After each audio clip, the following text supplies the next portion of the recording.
மனோஜுக்கு கொலை மிரட்டல் கொடுத்து பயமுறுத்தின வேலையாட்கள், தனக்குத்தானே சூனியம் வச்சுக்கிட்ட ரோகிணி. ஸோ இந்த மாதிரியான விஷயங்கள் குறித்தா இன்னைக்கான சிறுகடி காசி சீரியலில் என்னென்ன நடந்துச்சு அப்படிங்கிறத பார்க்க போகிறோம்.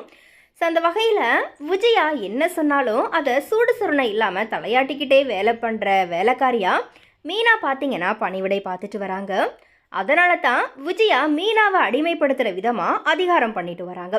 ஸோ அந்த வகையில் எனக்கு மதியம் சூடாக சாப்பாடு எடுத்துகிட்டு என்னுடைய தோழி பார்வதியோட வீட்டுக்கு வந்துட்டு அப்படிங்கிற மாதிரியா மீனா கிட்ட விஜயா ஆர்டர் போடுறாங்க.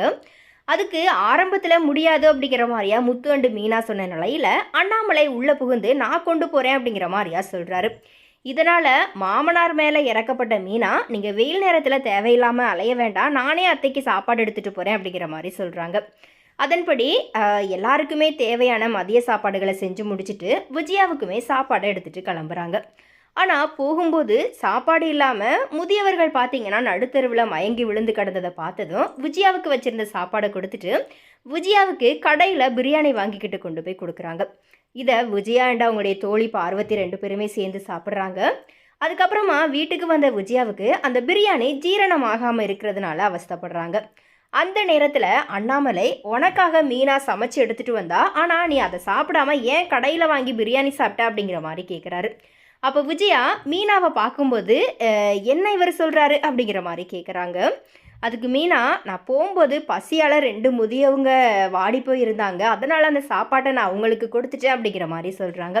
உடனே விஜயா, என் வீட்டு சாப்பாடை எடுத்துகிட்டு தான தர்மம் பண்ணுறதுக்கு நீ யார்? எனக்கு எடுத்துகிட்டு வந்த சாப்பாட்டை நீ எப்படி அடுத்தவங்களுக்கு கொடுக்கலாம் அப்படிங்கிற மாதிரி சொல்லி சண்டை போடுறாங்க.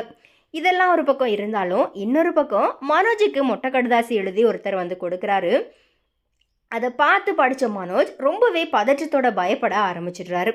அதில் உன் அம்மாவுக்கு நெஞ்சு வலி வரப்போது, உன் தம்பி முத்து ஜெயிலுக்கு போகிறான், நீ தற்கொலை பண்ணிக்க போகிற அப்படிங்கிற மாதிரியா மிரட்டுற அளவுக்கு பார்த்தீங்கன்னா ஒரு கடிதம் வந்திருக்குது. இதை பார்த்து பயந்து போன மனோஜ் அந்த கடிதத்தை கொடுத்தவரை தேடி போய் தெருவா அலையிறாரு. ஆனால் இந்த வேலையெல்லாம் மனோஜ் ஷோரூமில் வேலை பார்க்குற வேலையாட்கள் தான் மனோஜை மிரட்டி அந்த கடையை அபகரிக்கிறதுக்கு பிளான் பண்ணுறது போல தெரியுது. இப்போது ரோகிணியும் மனோஜ் அண்டு கடை பற்றி யோசிக்காமல் அம்மாவுக்கு உடம்பு சரியில்லை, அதை சரி பண்ணுற விதமாகவும் கிறிஷுக்கு ஒரு ஸ்கூலை பார்த்து இங்கே கூட்டிகிட்டு வரணும் அப்படிங்கிறதுக்காகவும் அவங்க அலையிறாங்க. இன்னொரு பக்கம் விஜயா கிட்ட முத்து அண்டு மீனாவை பற்றி தவறாக சொல்லி எப்படியாச்சும் இந்த வீட்டை விட்டு அவங்கள முழுசாக வெளியே அனுப்பணும் அப்படிங்கிற மாதிரியா தன்னுடைய முழு கவனத்தையுமே இந்த மாதிரியான விஷயங்களில் செலுத்துறதுனால மனோஜ் பற்றின சிந்தனைகள் ரோகிணிக்கு வர்றது கிடையாது. அதனால் கடைசியில் மனோஜ் எல்லாத்தையுமே இழந்து மொத்தமாக ஏமாந்து போய் நடுத்தருவில் வந்துட்டு நிற்க போகிறாரு.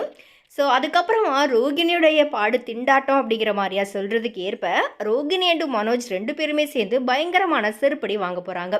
ஸோ கண்டிப்பாக இது சீக்கிரமே மேபி நடக்கலாம். ஸோ இனி இது குறித்த உங்களுடைய கருத்துக்கள் என்ன அப்படிங்கிறத மறக்காம கமெண்ட்டில் ஷேர் பண்ணுங்கள்.